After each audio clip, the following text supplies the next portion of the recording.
you. Happy New Year, everyone. Welcome to Resident Forum.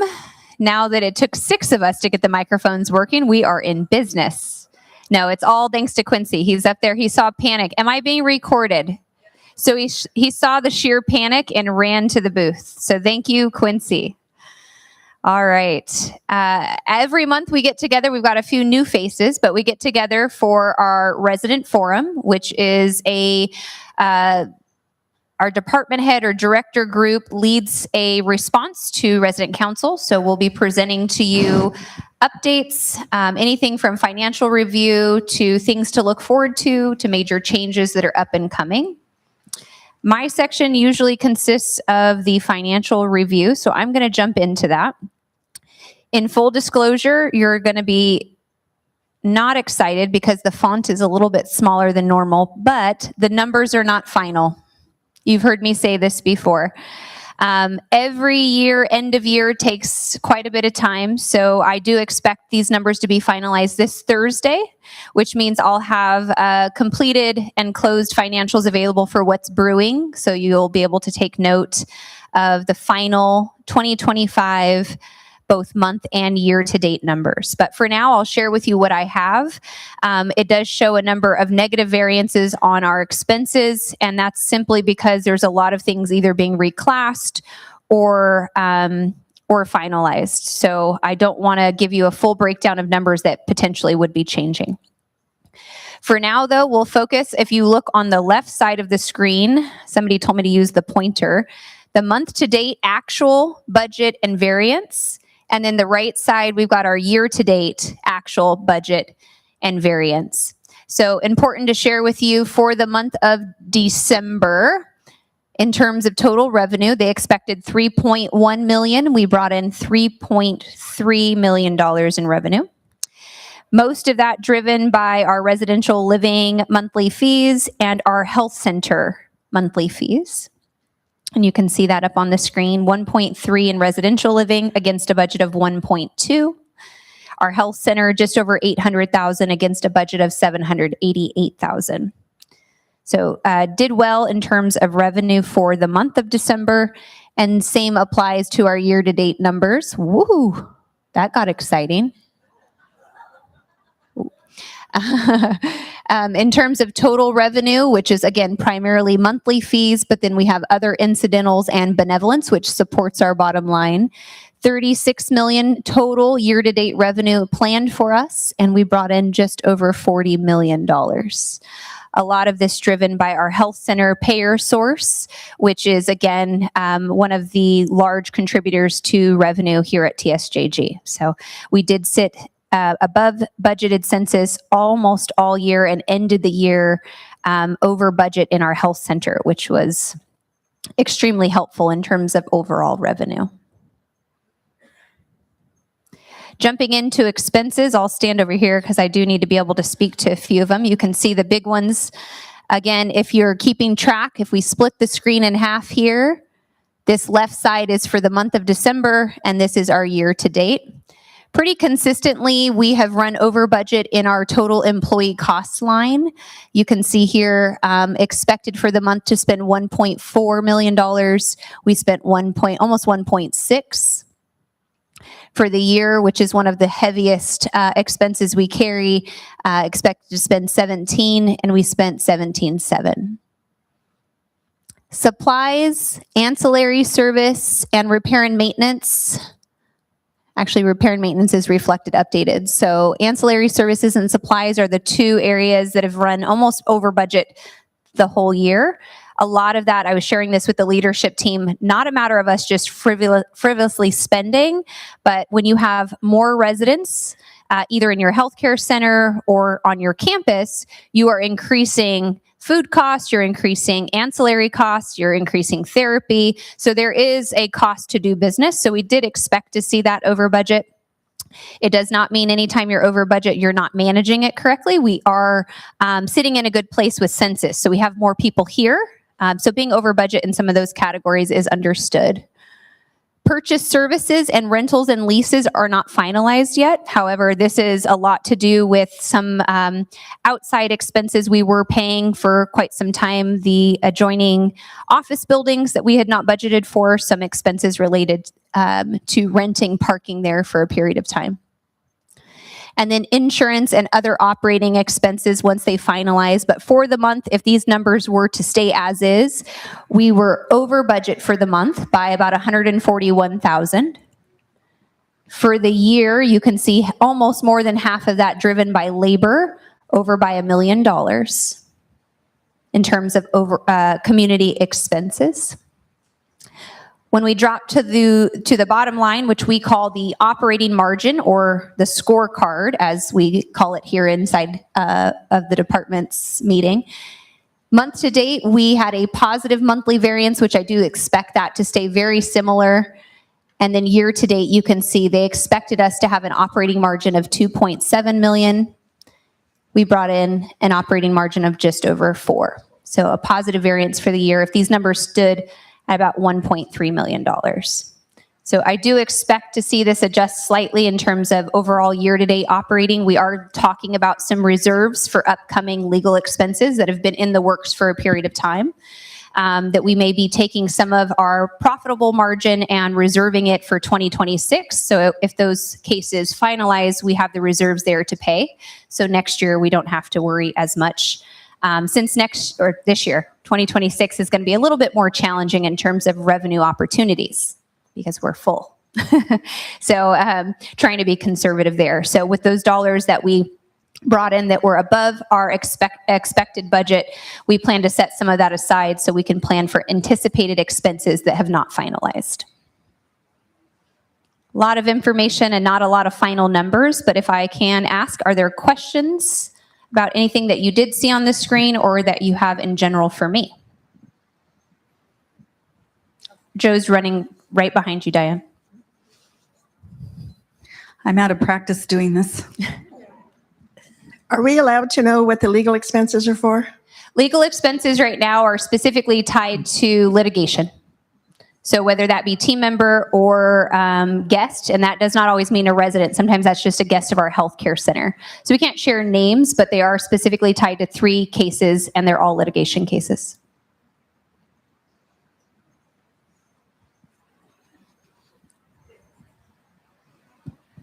Hi. Hi. I was just wondering when we could expect to get the information that we need for our taxes this year. Are we starting already? Oh, yeah. My accountant is starting already.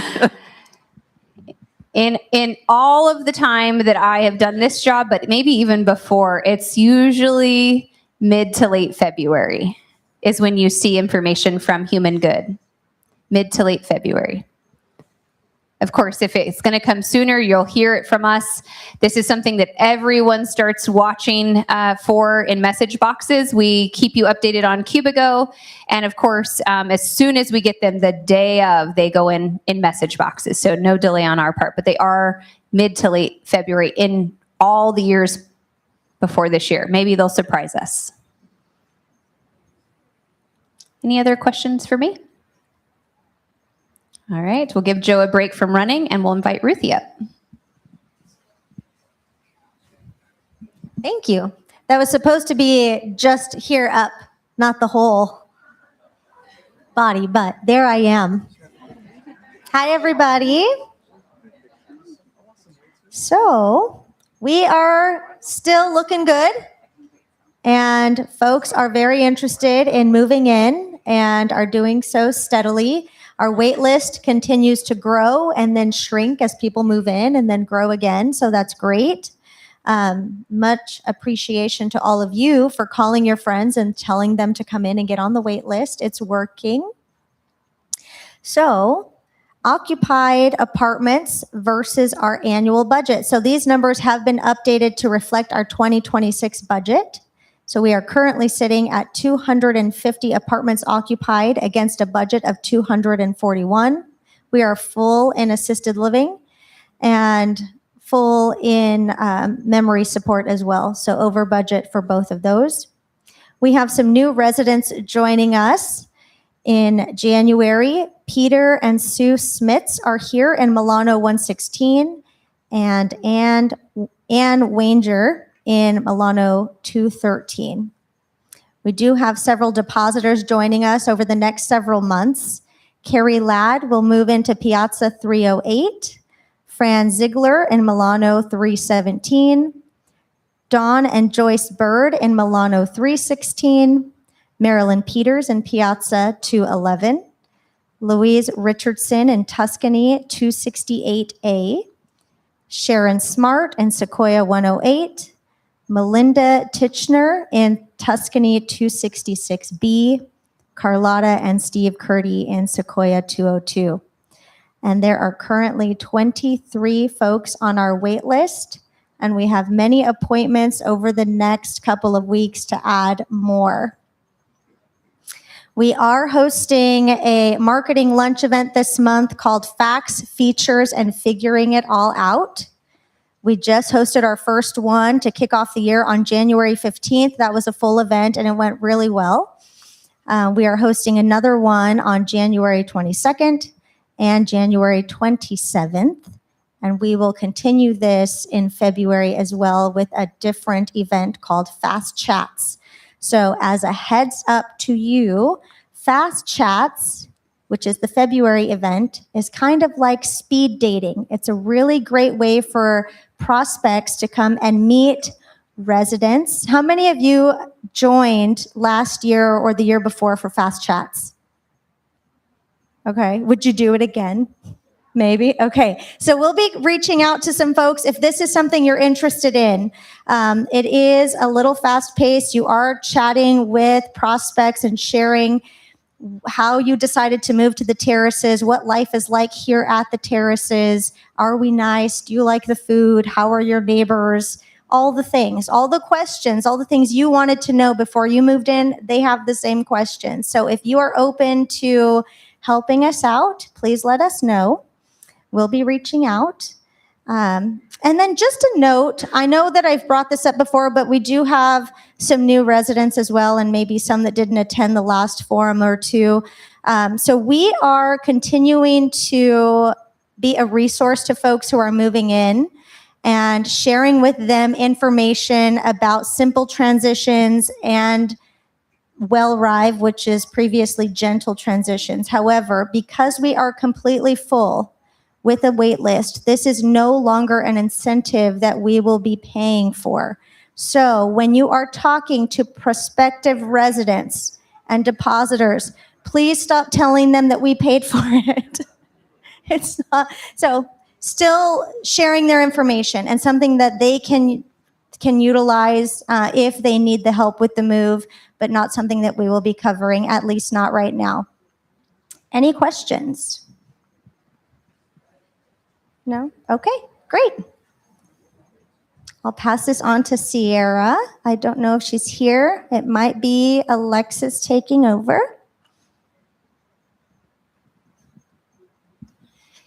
All right. As HR typically stands up here and shares, we're going to introduce newest team members. So you can see faces and names, and then share with you those that have left the community. Priscilla Flores has joined us as a server. Rebecca Perez as a resident assistant in assisted living.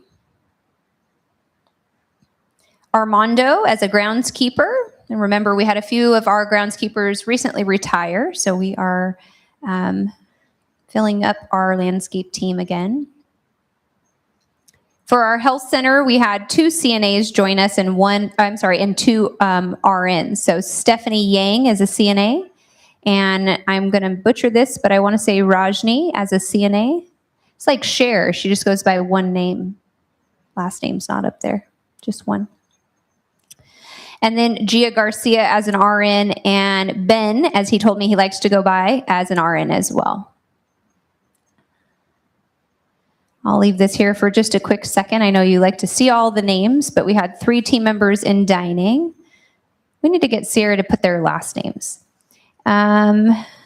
a handful in assisted living. Some of these folks have moved on to careers. I know we just announced one of our assisted living team members left for her dream career at the hospital, which is great. Some retired. And then we have, it looks like a handful in our health center as well. Do we want last names on here going forward? Yes? No? Do you care? Yes. Okay. I like to see the last names because that helps me picture them, I guess, but I'll get those added back. With that, any questions for HR? As you know, I like to hire HR directors who either are pregnant when they join the team or get pregnant shortly after. So I may be up here for the rest of the year. You just never know, because we are expecting Sierra, I think, sometime in the next month or so to go out on her maternity leave. Invite Valerie up. They got your picture right, Val? Just the waist up.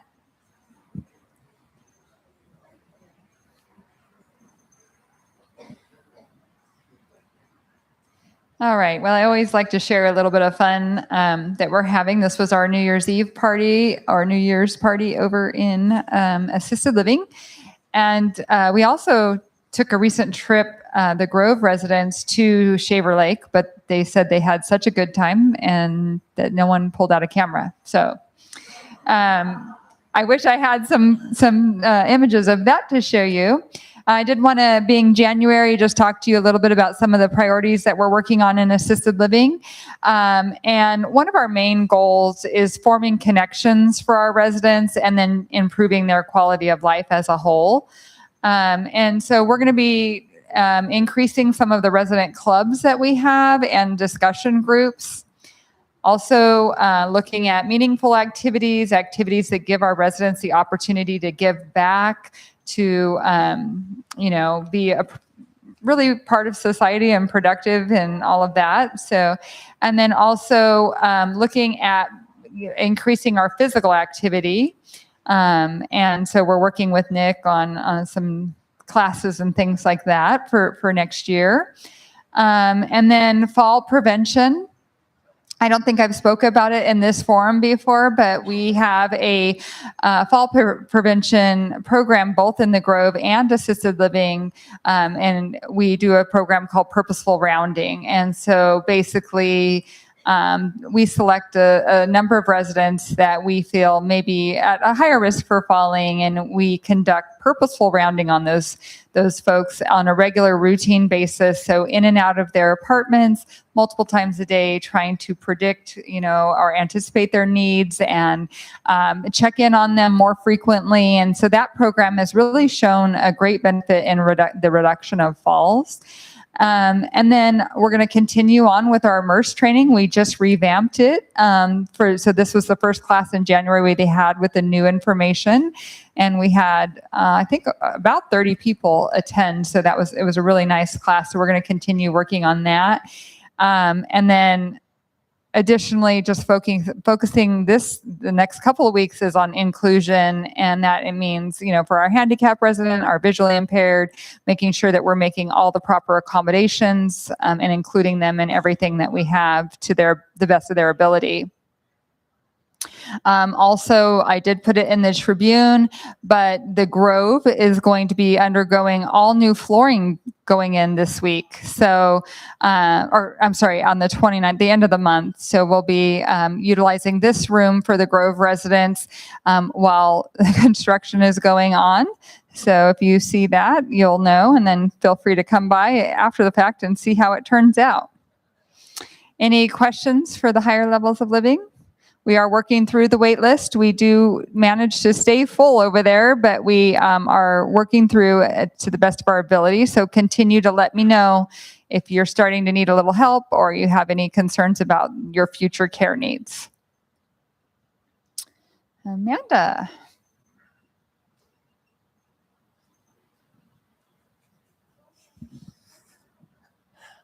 I heard that. All right. Here we go. Dining updates. Right around the corner is Valentine's Day, and when we opened reservations, they were booked in a matter of less than 24 hours. So talked to the chef, talked to Alexis, and we decided to open up a second evening so we could have as many residents as possible be able to join us for that event. It's a 5-course dinner with 1 seating in Monte Carlo, and we'll be serving that dinner on Friday the 13th and Saturday the 14th. And this dinner will, I don't want to say replace the Garden Street Grill, but Garden Street Grill was once a quarterly 5-course meal that we served in different different themes and different, kind of things. So now this will be the first Garden Street Grill of the year, and then they'll be themed from here on out. So we'll kind of incorporate a different theme with each meal. So if you're interested in making a reservation, as of yesterday, our cap for each evening is 50 people. Yesterday we had 41 booked for Friday, and Saturday was full. So, but things always change. People change plans. But if you would like to make a reservation, reserve your seat, I recommend you do that as soon as possible. And as always, we always have a waiting list. If anything changes, we'll squeeze you in, as if we can, for sure. I want everybody to attend. Our kitchen tour is still very, very popular and full every single month. It's on the first Wednesday of every month, starting at 11:45. The chef takes you through Speranza into the kitchen, and then joins you for lunch in the private dining room following. We have a max of 7 residents per tour, just because of the space in the kitchen, and we want everybody to be safe as we're walking through the kitchen. So you can sign up in Speranza or come talk to any of us, and we'll put you on the list for that. Our superfood tasting is this week, Thursday the 22nd at 4 o'clock outside of Speranza. We were just talking about the tasty recipe that Chef has. Our superfood is oats, and he's getting really creative with that. So look forward to that. So just stop on your way into the dining room and grab a little snack. Milk. Milk has been quite a headache for me this last month, and I know a lot of you have come to me with questions. If you haven't noticed already, we have consistently had milk this entire week now in Pete's, so that's a win for me. I know. Well, last week, and then Alexa's like, this is Tuesday. I'm like, oh my gosh, this is a headache and a half. So, long story short, we switched vendors. We switched to Sysco because we get 3 orders. We get 3 orders a week, and we also get when we're supposed to purchase 80% of our products through Sysco as a vendor, and we go through a lot of milk. So because of that, we switched to Sysco, and we thought, okay, this is going to be good. We planned orders in advance, and unfortunately, they were unable to fulfill those standing orders.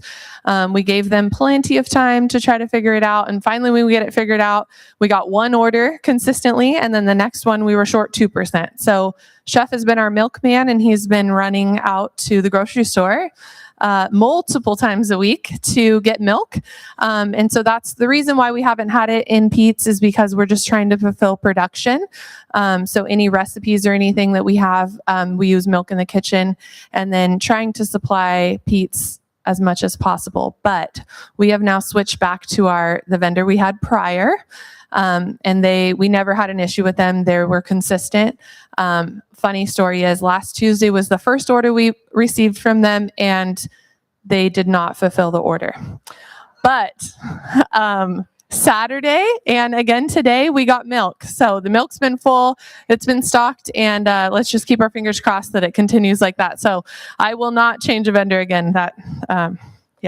So long story short, we have milk.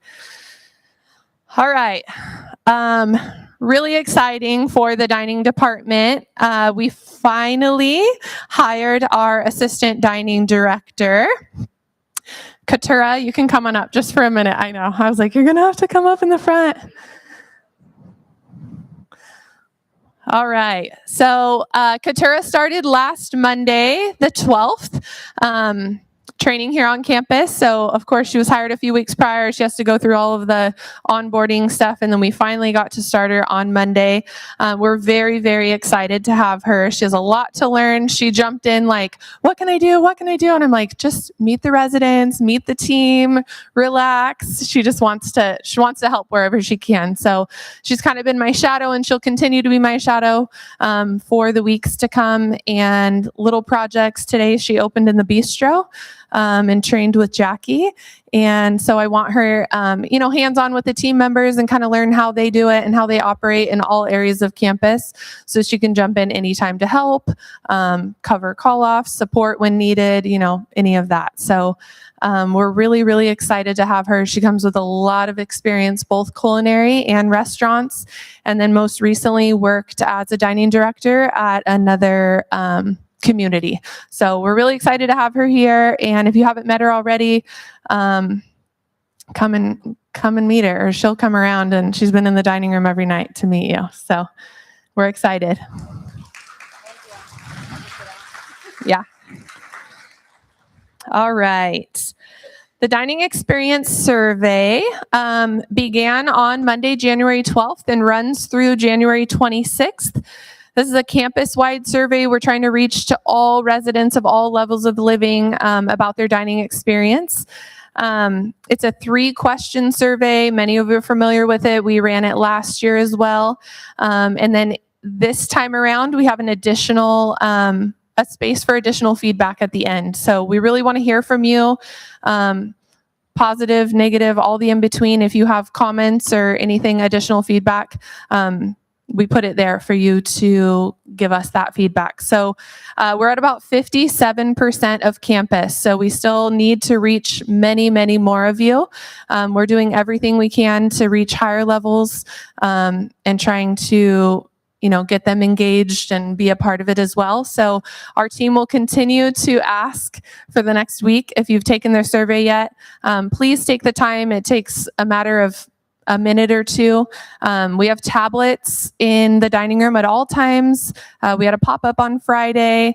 Anything we need to do to kind of reach out and help you. I know sometimes you struggle to reach out or find it on the computer. There's a link on Cubago. QR codes can be scanned through your phone and things like that. But anything we can do to help. Daniel is our survey champion, so he's well-versed in how to take the survey. So reach out to any of us, but our dining team is here to help you. So if you haven't taken that, please do so. Reservations. I talked about reservations a little bit last forum. If you make a reservation in Speranza and are unable to join us for the reservation, we'd love if you would let us know in advance so we can open up that table for somebody else. The dining room has become very, very popular, and as many of you know, seating is limited. So if you're not able to make your reservation, please let us know so we can open up that table for a different group of residents. Also, if you see a resident that is coming in and carrying a plate and looking for a seat, if you have an extra seat at your table, I'd love for you to, invite them over to sit with you. Especially new residents, sometimes it's a little bit intimidating to walk in the dining room and you don't really know where to go or where to sit.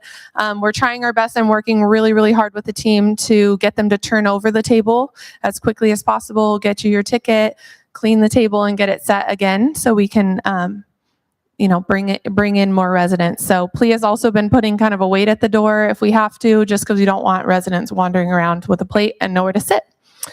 So I appreciate your help with that. Monthly events, Monte Carlo. We have an extra long month, so we've had 5 weekends in for Monte Carlo to be open. We still have reservations open for the rest of the month.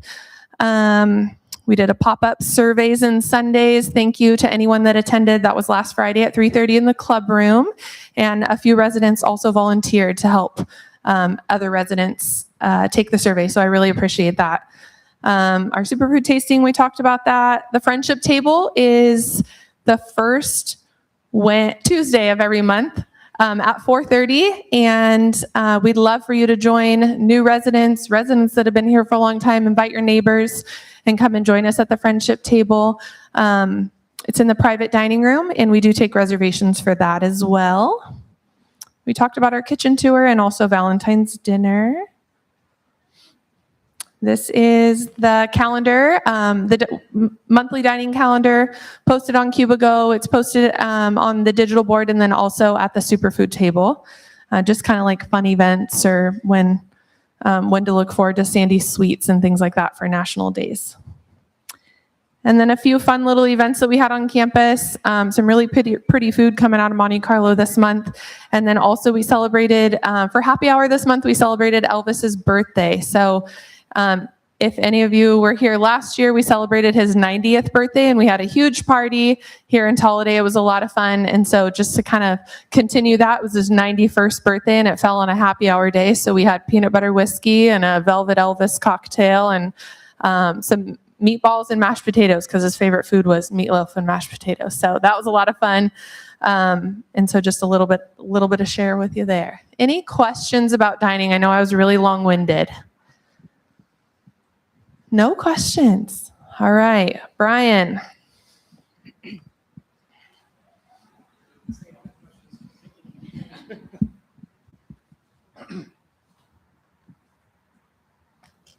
All right, good afternoon, everybody.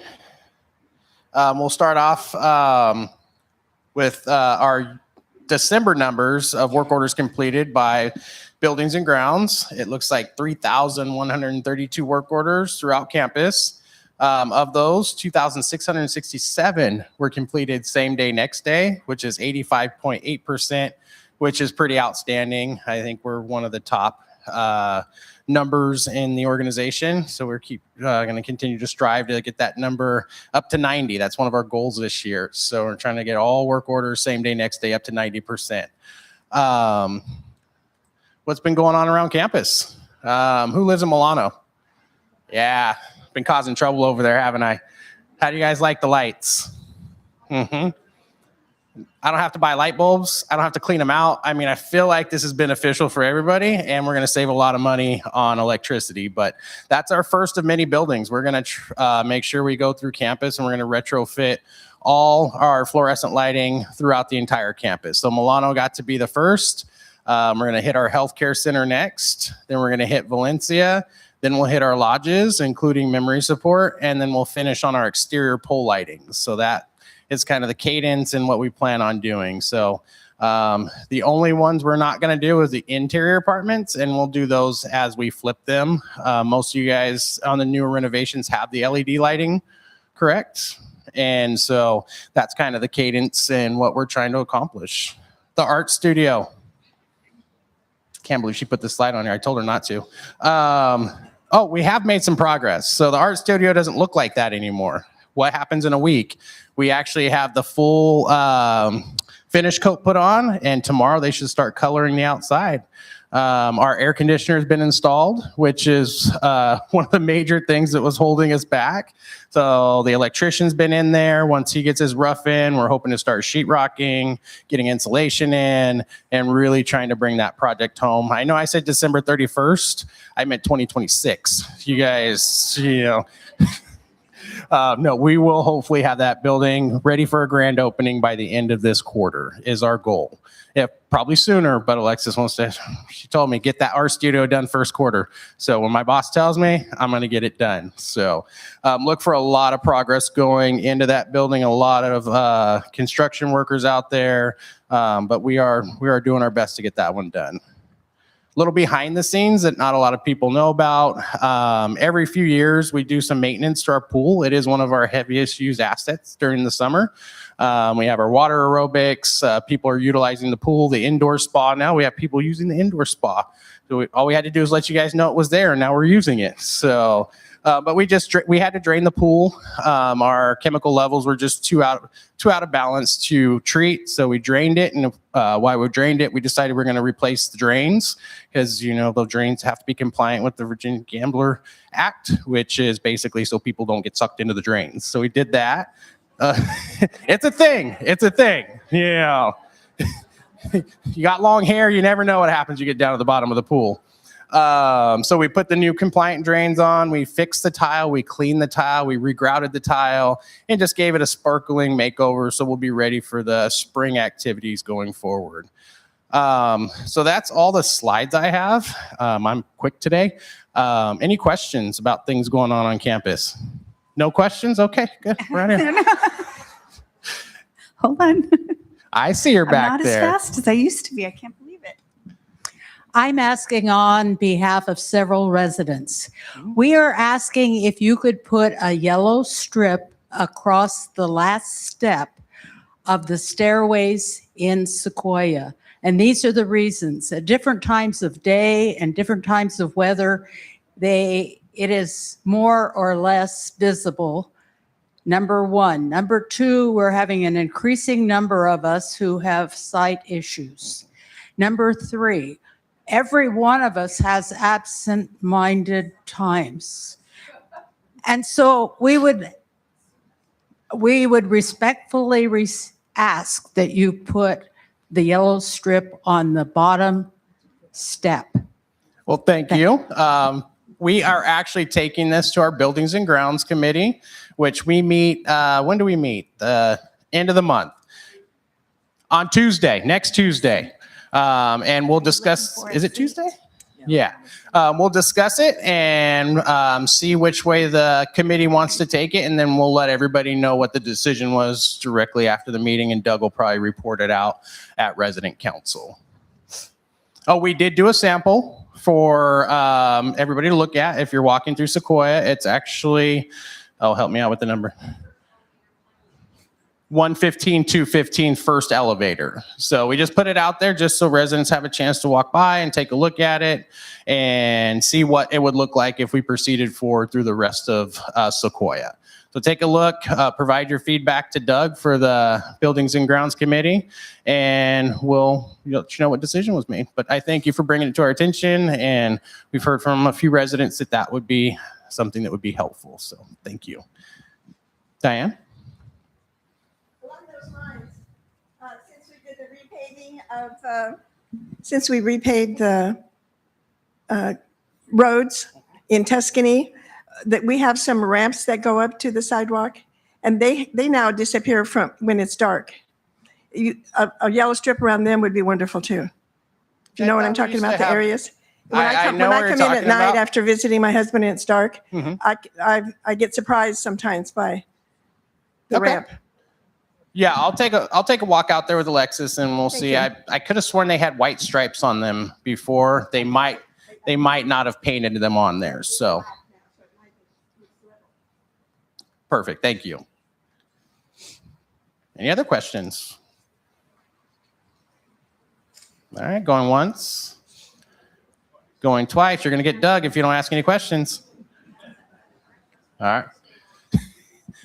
I'm going to give the crowd what they want. Douglas Fulmer, come on up, buddy. That handsome mug. I want to be clear when he told you to tell people about Buildings and Grounds. That's Doug Kirk. Don't tell me. I will forget. Yeah. There's only two of us, and both of us are fun. I don't have a lot. I want to be quick about it. We are having our movie today. We will have it whenever you guys are done. And the only thing we would ask is that if you're finished and you would like to stay, have a seat. If not, just kind of move to the lobby so we can get it started. We would appreciate that very much, but we wanted to be flexible around this meeting. Next week, the movie is canceled because the Grove is going to be in here that week while their flooring is redone. You didn't even bring that one up, but they've got stuff going all day and it never ends for them, but they'll be redoing the flooring in Grove and they will be here. Our movie is canceled. The grief support group has been moved to 12:30. And this is the Doug, I would like you to ask this to. We moved it because we realized our meetings were all at 1:30 to 2:30, which has worked for a long time, but the tram is not available at 2:30. And we have now had some people say, well, I would love to go, but I can get the tram there, but I have to walk all the way back. And if you live in Tuscany from Milano Commons, that's a problem. If anybody is not coming or would be interested but really needs a tram, please let me know. We may rearrange a lot. We just want to make sure everybody can be included who wants to, and nobody's excluded because of the tram. But they really do have to have lunch. So we will work that out. And then finally, please mark your calendar. Lent starts, Ash Wednesday is February 18th. So after Tuesday the 17th, and Quincy has, I don't know, partied you guys out with Fat Tuesday and Mardi Gras, you can come and join us and repent. We will do that. We are also in the process, and I heard this today, there is a town hall meeting during that time, and there are people who really wanted to be able to participate. We are going to be doing some afternoon services. We were aiming mostly at our team members who can't all come to the service, but really wanted to participate. But I want to make sure we will advertise this, but any of you that can't make the morning service is more than welcome to come to the afternoon, and we'll take care of you. So you don't need to choose between one or the other. And that's all I have right now. Otherwise, thank you for those who came to Christmas Eve. We had more than we've ever had, to the point we ran out of candles. So that was pretty exciting. We had a little bit over 100 people. So it was really cool. So thank you for all your support. And that's it. I think it's Joe, right? Yeah. I have my own microphone. Hi, everybody. Well, to start off, Human Good has an all-community challenge that just started yesterday. I keep thinking today is Monday, but today's Tuesday. So this is a 6-week experience designed to inspire residents and team members to learn, reflect, and take simple action together while engaging in some friendly competition along the way. Yes, this is a competition against all of our other Human Good communities, so bear that in mind. So no pressure. So anyway, it's a way to explore what good means in our daily lives and how small intentional acts can create a meaningful impact over time. So like I said, this is a 6-week challenge. The first week is going to be put forth from our Human Good Resident Committee.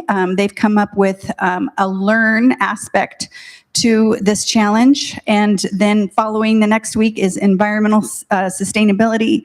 Third week has to do with staying connected through technology. Fourth week is nutrition. Fifth week is mental wellness, and the sixth week is innovation. So these are all Human Good resident communities that are working and partnering with us for this challenge. So basically, it is a 2-part challenge. So each week, residents will get a short page, 1-page handout, or a readable document that will be put into message boxes. It will also be on Cubigo. Sometimes it'll be a video, in which case those will be on Cubigo as well. And it's just kind of a learning experience. It just kind of delves into it. If you've been to your message box today, you would have seen the inclusion learn portion in your message box. And it just gives a little background on what inclusion means and the different instances where you can see it. Part 2 is completing a short survey to include your insights and things that you've encountered at our Human Good communities. The Lifestyle Enrichment team, on the handout that's in your boxes, there's a QR code on one of the pages, so you can use the QR code to go and take the survey, or if you prefer, you can fill out the questions that we have on one of the pages and just give that to the concierge, and we will input the information. So we do ask that you don't use the QR code, fill it out, and then turn it into the concierge, because then you'll get 2 points. And this is a competition, but we really want to be fair. So you can go either route, and we would appreciate all your feedback. We're really excited about this. I was talking to a resident before the meeting, because it's going to give all the other communities and the committees information on best practices, on different ideas, areas of challenge, things where we could work harder. just to kind of make things a little bit better every day for all of our residents and team members alike. So we're going to get a lot of information that's going to help human good across the board. So we're really excited, and we really hope that you'll take the time to fill these out and work with it. And I think it's going to be a lot of fun. But more fun, besides a survey, we've got Dining Dudes and Dining Divas are back. So they were gone for winter on our winter hiatus, but they're back. So Dining Dudes comes back this Wednesday on the 21st. It's going to be here in the Talladay Theater, and you have to RSVP on Cubigo. It's Chuck's Barbecue. Dining Divas will be next week on January 28th, and it's the Old Spaghetti Factory. So go ahead and sign up on Cubigo for that. What's Brewing, of course, is next Monday, so enjoy some time with our executive director, Alexis, and hear announcements, and more importantly, share your favorite memories or stories or things going on campus that we might not hear about in our everyday. Make sure to bring a unique coffee mug, your favorite mug, because you might just win a prize. This is very exciting. So Nick's come up with a great idea for Heart Walks. Did anybody remember in October when we had the walks every week and we would go down the boulevard and come back? Who took part in that? Anyone? It was a lot of fun, and we're kind of doing the same thing now, but we're doing it for our hearts. So we're recognizing Heart Awareness Month with these weekly on-campus walks and heart healthy snacks. So every Friday, at 10 a.m., there's going to be a heart healthy snack available in the club room. Then Nick's going to have a morning stretch in the Talladay Theater, or it might also be in front of Bistro, weather permitting. We're going to see how it goes. And then at 11 a.m., we're going to do that 1 mile campus walk like we did. So it's going to be a lot of fun. And we're encouraging everybody to wear red every Friday for the walks. So every Friday's a Wear Red Day. So also for February, we have For the Love Of. So February is the month of love, and here, in addition to celebrating the ones we love, we like to take the time to acknowledge the other things that we love, like the activities that we love. So we're going to have For the Love of Art. So we're going to have a paint night session led by guest artist Elaine Blake. So that's going to be on Thursday, February 5th, 1:30 p.m. in Piazza Commons. Should be a lot of fun. I'm hoping very shortly to do more of these, but in a different building called the Art Studio, hoping. Anyway, there will also be wine at this event. So it's what is it? It's a paint night, but sip and paint something. It should be a lot more fun. Mine would turn out a lot better if I had wine. So then we also have the Love of Sports. So again, we're having our Super Bowl party Sunday, February 8th. It's our viewing party. Come on in here into the Talladay and enjoy the fun. We have our Love of Friends. So Love Rocks Happy Hour. So on our monthly happy hour, we're going to have a live duo playing their band. They're a team that we've had come out multiple times. I think they were here on Easter. They've been to some of our patio parties. So that's going to be a good time. It's going to be, I believe, here in the Talladay Theater because we're hoping to make it a little bit bigger. And then Love of Education. So we have guest speaker Amir O'Brien speaking about how education is changing in Fresno Unified. So just a bunch of activities, a bunch of highlights for all those things that we love. Oh, and one thing that we also really love is we love the joke at the end of this meeting. I know it's everybody's favorite part. It's my favorite part of the whole meeting. So without any further ado, Beverly. I mean, Bev, I read Beverly, so I had to say that here, Bev. Thank you, dear. Okay, you all got out in the cold, huh? The old man places an order for 1 hamburger, French fries, and 1 drink. He unwrapped the plain hamburger and carefully cut it in half, placing 1/2 in front of his wife. He then carefully counted out the French fries, divided them into 2 piles, and neatly placed 1 pile in front of his wife. He took a sip of his drink, his wife took a sip, and then set the cup down between them. As he began to eat his few bites of hamburger, the people around him were looking over and whispering. Obviously, they were thinking, that poor old couple, all they can afford is 1 meal for the 2 of them. As the man began to eat his fries, a young man came to the table and politely offered to buy another meal for the old couple. The old man said they were just fine. They were used to sharing everything. People closer to the table noticed the little old lady hadn't eaten a bite. She sat there watching her husband eat and occasionally taking turns sipping the drink. Again, the young man came over and begged them to let him buy another meal for them. This time the old woman said, "No, thank you. We are used to sharing everything." Finally, as the old man finished and was wiping his face neatly with the napkin, the young man again came over to the little old lady, who had not yet to eat a single bite of food, and asked, "What is it you are waiting for?" She answered, "His teeth."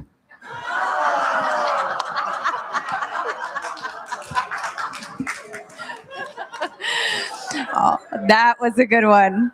Is there anyone in the room that's going to admit to this? I was going to say, I've seen many of our resident couples share a meal. So I was like, where is she going with this? This is normal, but not the teeth. All right. Thank you so much, Bev, for starting us off right. Thank you all for coming out. Please stick around if you have additional questions or comments. I'll hang out. Otherwise, thank you and have a wonderful evening.